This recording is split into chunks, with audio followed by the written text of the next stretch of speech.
디모데후서 2장 14절부터 22절입니다. 함께 읽겠습니다. 너는 그들로 이 일을 기억하게 하여 말다툼을 하지 말라고 하나님 앞에서 엄히 명하라. 이는 유익이 하나도 없고 도리어 듣는 자들을 망하게 함이라. 너는 진리의 말씀을 옳게 분별하며 부끄러울 것이 없는 일꾼으로 인정된 자로 자신을 하나님 앞에 드리기를 힘쓰라. 망령되고 헛된 말을 버리라. 그들은 경건하지 아니함에 점점 나아가나니 그들의 말은 악성 종양이 퍼져나감과 같은데 그 중에 후메네오와 빌레도가 있느니라. 진리에 관하여는 그들이 그릇되었도다. 부활이 이미 지나갔다 하므로 어떤 사람들의 믿음을 무너뜨리느니라. 그러나 하나님의 견고한 터는 섰으니 인침이 있어 일렀으되 주께서 자기 백성을 아신다 하며 또 주의 이름을 부르는 자마다 불의에서 떠날지어다 하였느니라. 큰 집에는 금그릇과 은그릇뿐 아니라 나무 그릇과 질그릇도 있어 귀하게 쓰는 것도 있고 천하게 쓰는 것도 있나니 그러므로 누구든지 이런 것에서 자기를 깨끗하게 하면 귀히 쓰는 그릇이 되어 거룩하고 주인의 쓰심에 합당하며 모든 선한 일에 준비함이 되리라. 또한 너는 청년의 정욕을 피하고 주를 깨끗한 마음으로 부르는 자들과 함께 의와 믿음과 사랑과 화평을 따르라.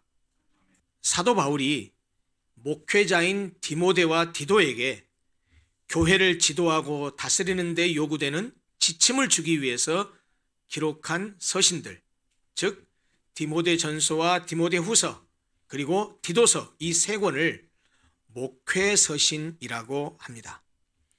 목회자에게 보낸 편지, 목회에 필요한 편지, 목회의 지침을 담는 편지, 그런 뜻이겠지요. 특히 디모데후서는 로마 감옥에 두 번째 투옥되어 순교를 목전에 둔 상태에서 디모데에게 보낸 편지입니다. 자신의 신앙 고백담, 그리고 복음 전파자의 각오, 동역자의 안부 등을 담은 유언적 성격이 매우 강한 편지입니다. 그러다 보니까 특히 죽음을 눈앞에 둔 이 바울의 결연한 신앙적 의지와 더불어서 믿음의 아들인 목회자 디모데를 향한 따뜻하고 애틋한 그런 부성애가 이 디모데후서에는 가득 담겨 있습니다. 바울은 아시아와 유럽을 다니면서 수많은 교회를 세우고 이 때문에 말할 수 없는 고초를 겪은 자신의 일생을 회고하면서 디모데에게 보낸 이 두 번째 편지를 통해서, 두 번의 편지를 통해서 믿음의 선한 싸움을 싸우고 부끄러울 것이 없는 일꾼으로서 하나님께 귀하게 쓰임받는 그릇이 되라고 당부합니다. 이런 바울의 당부는 목회자인 디모데만이 아니라 오늘날 우리 모든 그리스도인들도 동일하게 귀담아 들어야 될 말씀입니다. 우리가 읽은 본문은 바울이 목회자인 디모데에게 하는 훈계와 부탁의 문맥에서 나옵니다. 오늘 함께 읽은 본문 바로 앞 디모데후서 2장 1절부터 13절까지에서는 바울이 디모데에게 그리스도의 좋은 병사가 되어서 주를 위해 고난받는 것을 기쁘게 여겨라 라고 말씀합니다. 이어서 바울은 우리가 읽은 본문 14절부터 디모데가 좋은 목회자로 인정받는 일꾼이 되기를 바라면서 그에게 이런저런 교훈을 하고 있습니다.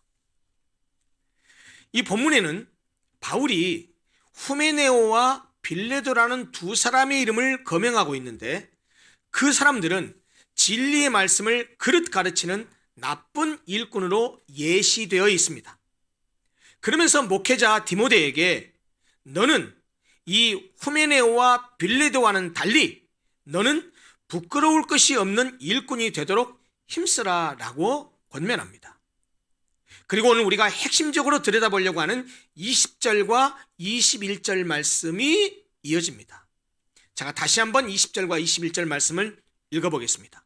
큰 집에는 질그릇, 금그릇과 은그릇뿐 아니라 나무 그릇과 질그릇도 있어 귀하게 쓰는 것도 있고 천하게 쓰는 것도 있나니 그러므로 누구든지 이런 것에서 자기를 깨끗하게 하면 귀히 쓰는 그릇이 되어 거룩하고 주인의 쓰심에 합당하며 모든 선한 일에 준비함이 되리라.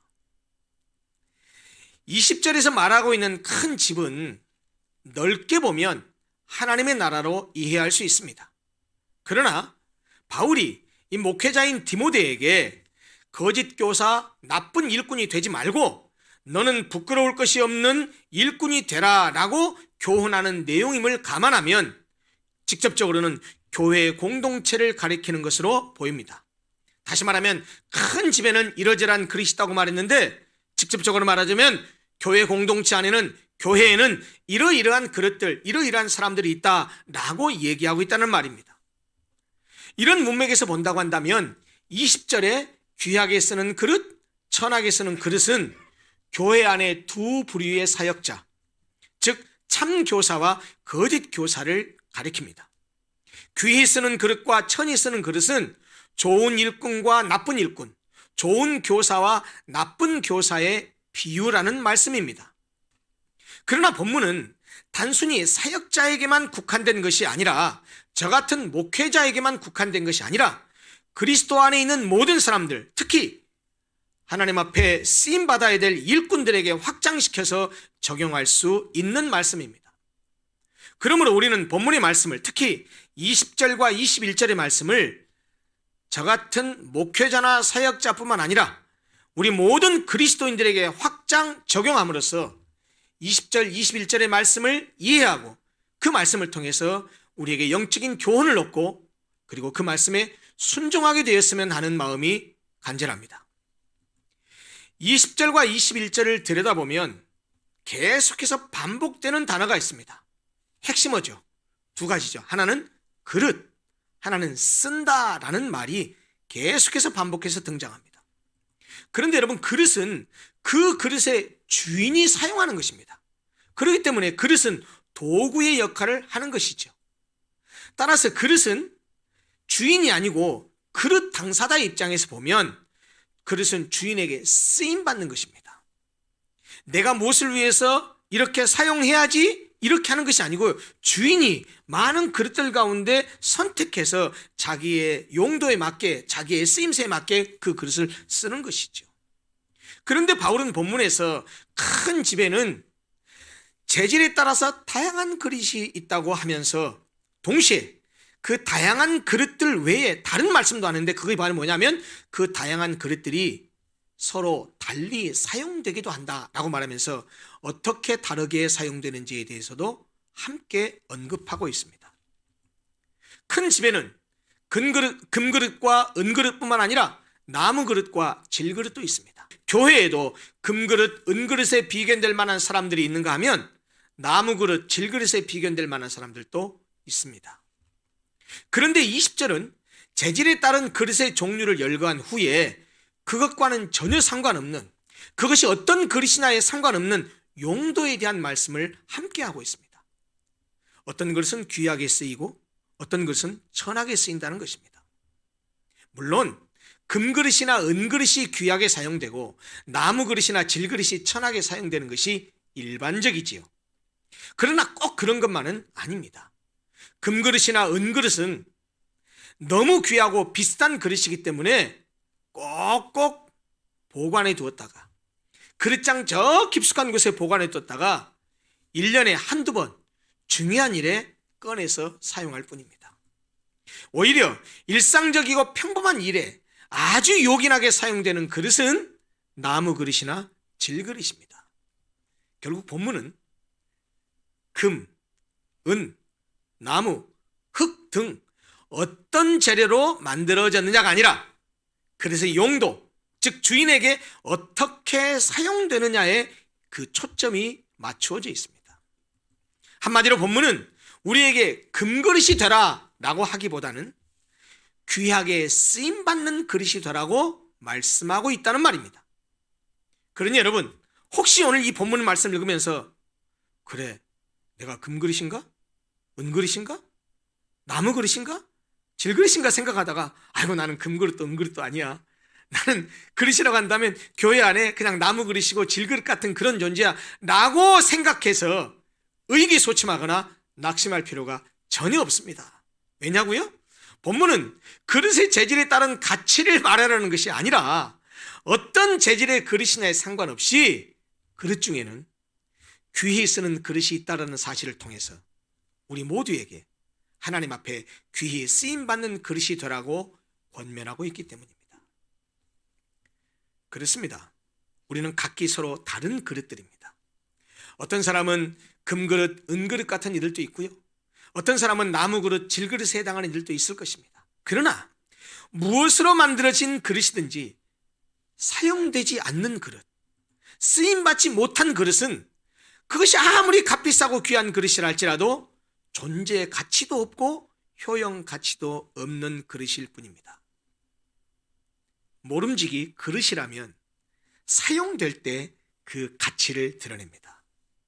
사용 가치를 생각한다면 상할까 흠집이 날까 두려워서, 왜요? 너무 비싸고 귀하니까 그릇장 저 깊숙한 곳에 처박아 두었다가 집안 행사를 치르거나 귀한 손님이 오셨을 때 삐까번쩍한 그릇 내놔서 이렇게 사용하는 그런 금그릇, 은그릇은 효용 가치가 없는 그릇이라는 것이지요. 반대로 그래, 흠집이 나도 괜찮아, 깨져도 괜찮아 라고 그렇게 개의치 않으면서 손만 뻗으면 가져다 쓸 수 있는 곳에 두어서 평범하고 일상적인 일에 늘 사용하는, 볼품없게 보이지만 그렇게 늘 사용하는 나무 그릇, 질그릇이 오히려 귀하게 쓰임받는 그릇이라고 말할 수 있고, 사용 가치 면에서 보면 그것이 훨씬 존재 가치도 효용 가치도 더 큰 그릇이라는 말입니다. 여러분, 우리는 비유니까 비유적으로 말하자면 우리는 하나님께서 지으신 하나님의 그릇들입니다. 따라서 우리 피조물의 영광은 하나님께 귀하게 쓰임받는 일입니다. 수많은 그릇 가운데 골라서 사용하는 것은 주인의 몫입니다. 그릇의 입장에서는 주인에게 선택되어 쓰임받는 것이 영광입니다. 그러면 우리가 하나님께 선택되어서 귀하게 쓰임받는 그릇이 되려면 우리는 어떻게 해야 될까요? 어떤 그릇을 하나님께서 귀하게 사용하실까요? 그것을 말씀해 주고 있는 본문이 21절입니다. 핵심적인 말씀을 하십니다. 21절. 그러므로 누구든지, 이 말은 그릇의 종류를 다 함축하고 있습니다. 금그릇이든 은그릇이든 나무그릇이든 질그릇이든 누구든지 이런 것에서 자기를 깨끗하게 하면 귀히 쓰는 그릇이 되어 거룩하고 주인의 쓰심이 합당하며 모든 선한 일에 준비함이 되리라 라고 말씀하고 있습니다. 이런 것에서 자기를 깨끗하게 하면 귀히 쓰는 그릇이 된다고 합니다. 다시 말하면 귀히 쓰는 그릇이 되느냐, 천히 쓰는 그릇이 되느냐는 그릇의 깨끗함 여부에 달려있다는 말입니다. 그러니 자기를 깨끗하게 하라는 것입니다. 여러분, 우리가 가정에서 사용하는 그릇을 보십시오. 그릇은 그릇 자체가 자기를 깨끗하게 할 수 없습니다. 주인이 깨끗하게 씻어야 됩니다. 그러나 우리 인간은, 특별히 하나님의 형상으로 지음받은 하나님의 자녀들은 우리는 우리 스스로 우리 자신을 깨끗하게 해야 합니다. 깨끗하게 하는 데는 자기 의지가 필요하고 자기 스스로의 결단과 노력과 실천이 필요합니다. 깨끗하게 하는 것은 우리들 자신에게 주어진 몫이라는 말입니다. 그렇다면 하나님께 귀하게 쓰임받기 위해서 그릇인 우리에게 묻어있는 더러운 것을 씻어내야 한다고 했는데, 우리가 씻어내야 될 더러운 것이 구체적으로 무엇일까요? 21절을 보면 이런 것에서 자기를 깨끗하게 하면 이라고 말했는데, 이런 것이 가리키는 것이 과연 무엇일까요? 잘 아시다시피 이런 것은 지시어입니다. 그러니 앞에 이미 드러나 있다는 말이죠. 이런 것에서 자기를 깨끗하게 하면이라고 말했을 때 이런 것은 앞에서 나쁜 일꾼, 나쁜 교사에 대해서 설명하면서 이미 이야기했었던 두 가지를 가리킵니다. 첫째는 16절이 말하고 있는 망령되고 헛된 말입니다. 이 망령되고 헛된 말이라고 하는 것은 디모데가 사역하고 있었던 에베소 교회에 많이 퍼져 있었던 이단들의 거짓 교훈, 거짓 교리를 말합니다.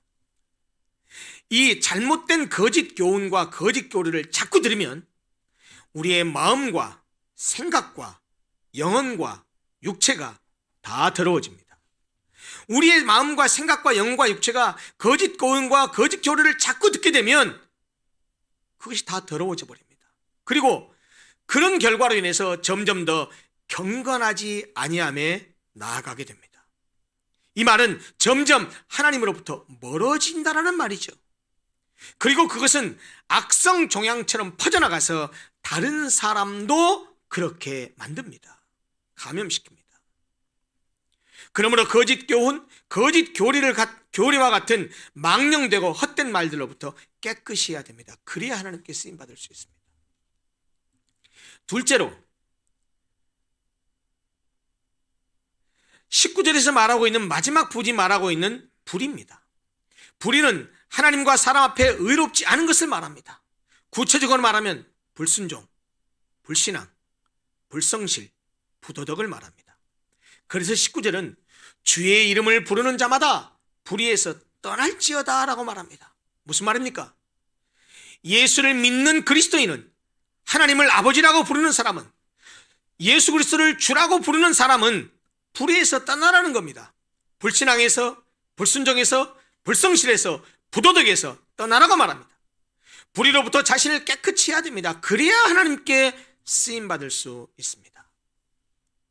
또한 바울은 목회자 디모데에게 권고하면서 주인의 쓰심에 합당하게 되려면 자기를 깨끗하게 해야 된다고 권면한 후에, 자기를 깨끗해야 한다고 말했을 때 앞에서 나온 부분은 방금 말씀드린 대로 16절과 19절 두 부분입니다. 그런데 그 뒤에 이어서 그것이 무엇을 의미하는지를 22절에서 더 상세히 설명합니다. 22절 보십시오. 또한 너는 청년의 정욕을 피하고 주를 깨끗한 마음으로 부르는 자들과 함께 의와 믿음과 사랑과 화평을 따르라 라고 말합니다. 이 22절에는 동사 두 개가, 주요한 동사 두 개가 등장합니다. 하나는 피하라, 다른 하나는 따르랍니다. 이 피하라, 따르라는 말을 통해서 자기를 깨끗하게 해야 되는 것의 소극적인 측면과 적극적인 측면을 동시에 권면합니다. 먼저 피하라고 했었던 이 청년의 정욕이라고 하는 것은 단순히 부부가 아닌 다른 사람에게 사용되는 비정상적인 성욕만을 가리키는 것이 아닙니다. 여기서 말하는 청년의 정욕을 피하라고 얘기했는데, 이런 비정상적인 성욕만을 가리키는 것이 아니라 젊은 시절에 가지는 모든 변덕스러운 충동, 즉 방종, 자기독선, 고집센 완고함, 헛된 야망, 교만 등을 다 함축해서 말씀하는 것입니다. 그러나 하나님께 쓰임받는 그리스도 되기 위해서 자신을 깨끗하게 하려면 피해야 할 것이 비단 22절에 말하는 청년의 정욕뿐만이 아닙니다. 우리가 피해야 될 것은 각종 우상 숭배로부터, 물질주의적 가치관과 돈을 사랑하는 것으로부터, 자기중심적 사고와 세상적인 것을 추구하는 성향으로부터, 부도덕으로부터, 불신앙으로부터 피해야 합니다. 죄와 타협하거나 협상을 해서도 안 되고, 죄를 지으면서 자신을 합리화해서도 안 됩니다. 소돔에서 롯이 그랬듯이 죄 안에서 머뭇거려도 안 됩니다. 가능한 한 빨리 거기서 멀어져야 합니다. 보디발의 아내가 요셉을 유혹할 때 요셉이 그랬듯이 우리는 뒤돌아서 달려가야 됩니다. 우리가 마귀에게 저항함으로써 마귀가 우리를 피하도록 해야 한다는 말입니다. 청년의 정욕을 피하라는 것이 자기를 깨끗하게 하는 소극적인 측면이라고 한다면, 그 다음에 이어지는 말씀, 주를 깨끗한 마음으로 부르는 자들과 함께 의와 믿음과 사랑과 화평을 따르라는 것은 자기를 깨끗하게 하는 적극적인 측면입니다. 그리스도 안에서 신앙으로 하나 된 믿음의 형제 자매, 그것을 말하는 표현이 주를 깨끗한 마음으로 부르는 자들입니다.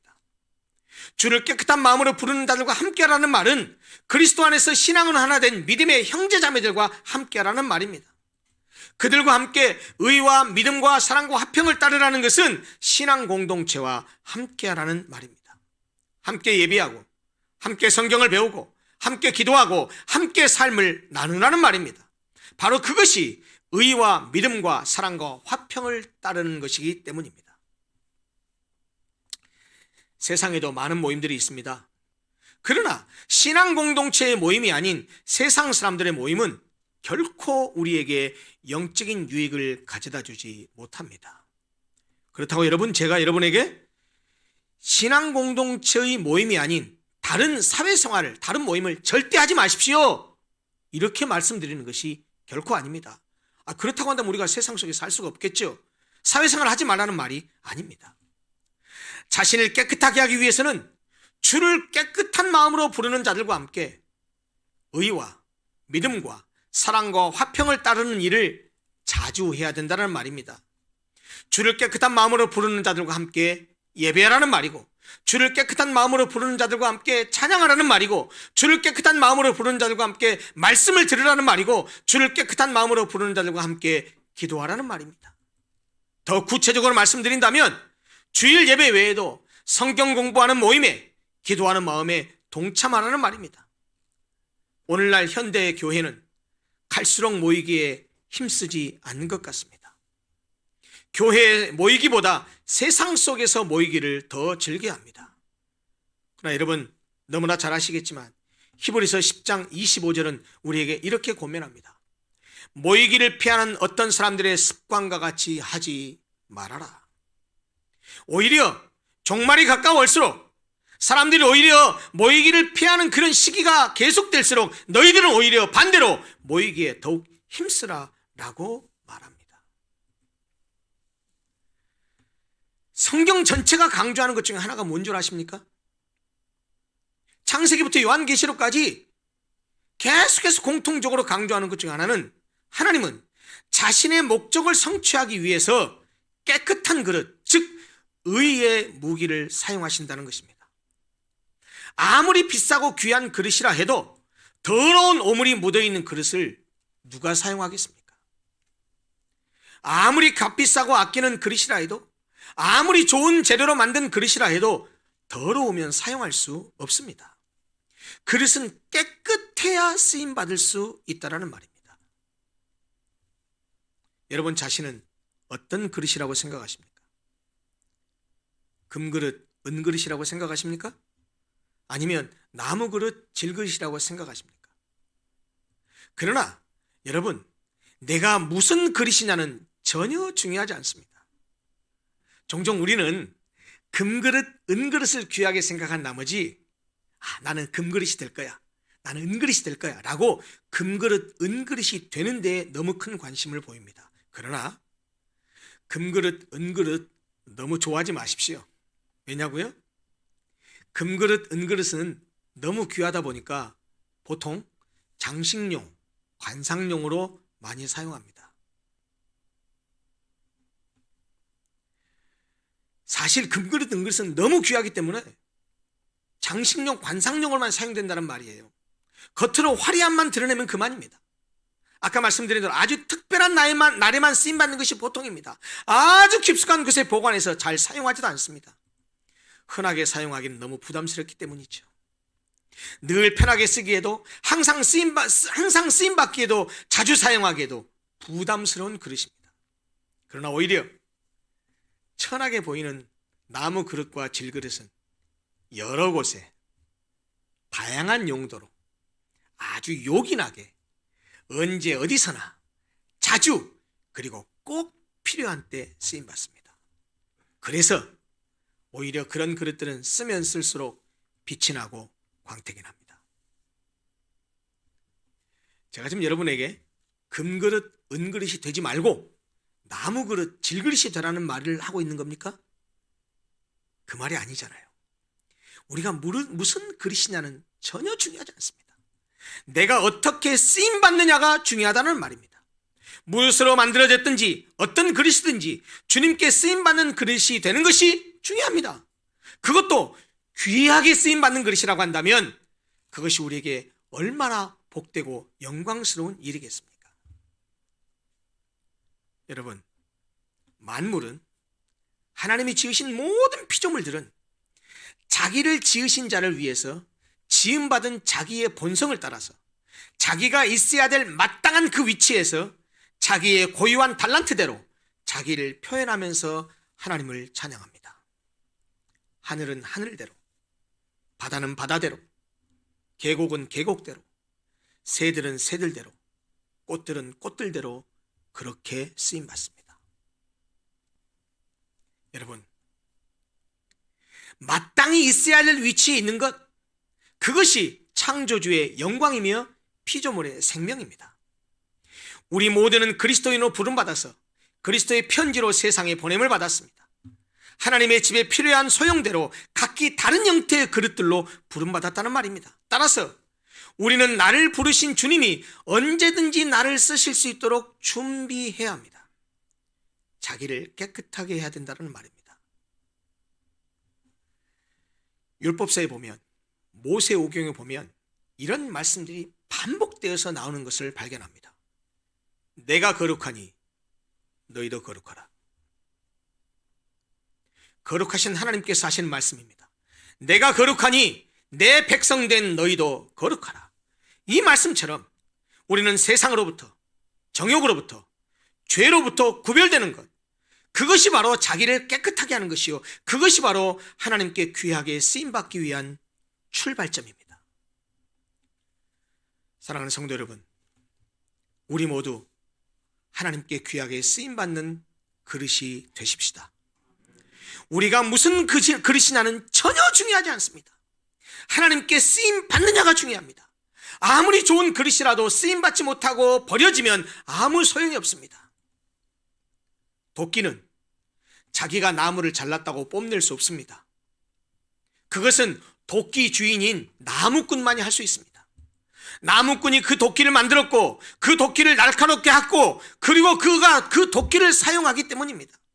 아무리 날카롭고 강한 도끼라 할지라도 나무꾼이 그것을 사용하지 않고 옆으로 제쳐놓는 순간 아무짝에도 쓸모가 없게 됩니다. 그 도끼는 단지 고철이 되고 맙니다. 하나님의 백성이 된 사람들에게 가장 복되고 영광스러운 일이 무엇이겠습니까? 하나님께 선택되어 귀하게 쓰임받는 것 아니겠습니까? 목사와 선교사만 되야만 하나님께 쓰임받습니까? 그렇지 않잖아요. 우리 모두는 각자의 삶의 영역에서 다른 스타일로 얼마든지 하나님께 쓰임받을 수 있습니다. 이 세상에 태어나서 수단과 방법을 가리지 않고 돈을 벌어서 육체의 쾌락이나 즐기다가 결국에는 한 줌의 흙으로 돌아가는 인생보다는 비록 풍족하게 살지 못하고 남들이 볼 때는 볼품이 없고 별 볼 일 없는 사람처럼 보이지만 하나님을 알고 예수 그리스도의 사랑을 깨달아서 하나님의 백성으로서 거룩하고 정직하게 사는 것이 훨씬 더 복되고 가치 있는 인생입니다. 하나님 백성이 되었다고 하지만 겨우 주일날 교회에 가서 주일 예배 한 번 드리는 것으로 만족하고 일상의 삶 속에서는 세상 사람과 전혀 다를 바 없는 삶을 살다가 겨우 부끄러운 구원을 받는 사람보다는 목사나 선교사가 아니더라도 이웃을 사랑하면서 자신에게 주어진 직업과 삶을 통해서 하나님 나라의 일에 하나님께 영광을 돌리는 일에 쓰임받는 사람이 훨씬 더 복되고 영광스러운 인생입니다. 하나님께 귀하게 쓰임받는 그릇이 되는 것보다 우리 인간에게 더 영광스러운 일은 없다는 말입니다. 사랑하는 성도 여러분, 한 번 사는 인생입니다. 한 번 주어진 인생입니다. 그냥 살다가 그냥 육체의 쾌락만을 위해서 살다가 겨우 구원이나 받는 인생으로 그렇게 사시겠습니까? 아니면 하나님께서 필요하신 곳에 하나님께서 쓰시고자 하는 곳에 쓰임받는 인생으로 사시겠습니까? 성경은 귀히 쓰임받는 그릇이 되기 위해서 우리에게 금그릇이 되라고 말하지 않습니다. 어떤 그릇이든 상관없다고 합니다. 단지 하나님이 귀히 쓰는 그릇이 되기 위해서는 자신을 정결히 하라고 교훈합니다. 왜요? 하나님은 깨끗한 그릇을 사용하시기 때문입니다. 사랑하는 성도 여러분, 우리는 하나님이 만드신 그릇들입니다. 우리는 하나님의 쓰임에 합당한 그릇이 되어야 됩니다. 우리의 자신을 깨끗하게 해야 합니다. 거짓 교훈과 불의와 정욕으로 더러워지면 안 됩니다. 깨끗하게 해야 하나님께 쓰임받을 수가 있습니다.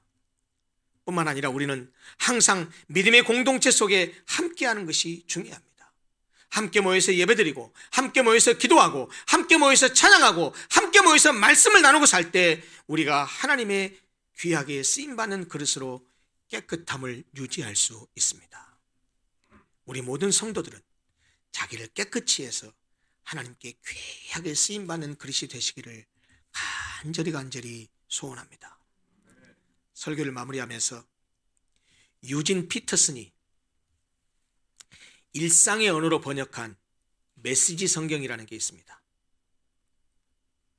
그 메시지 성경 20절과 21절을 유진 피터슨이 번역한 메시지 성경으로 여러분들에게 읽어드림으로써 오늘 설교를 마치려고 합니다. 아주 실감나게 번역되어 있습니다. 들어보십시오. 주방 기구가 잘 갖춰진 부엌에는 고급 유리잔과 은접시만 있는 것이 아니라 쓰레기통과 음식물 찌꺼기를 담는 통도 있어서 어떤 그릇은 멋진 음식을 담는 데 쓰이고 어떤 것은 쓰레기를 처리하는 데 쓰입니다. 그대는 하나님께서 쓰실 수 있는 그릇이 되십시오. 그러면 하나님께서 자기 손님들에게 온갖 종류의 복된 선물을 베푸시는데 그 그릇을 사용하실 것입니다. 기도하겠습니다.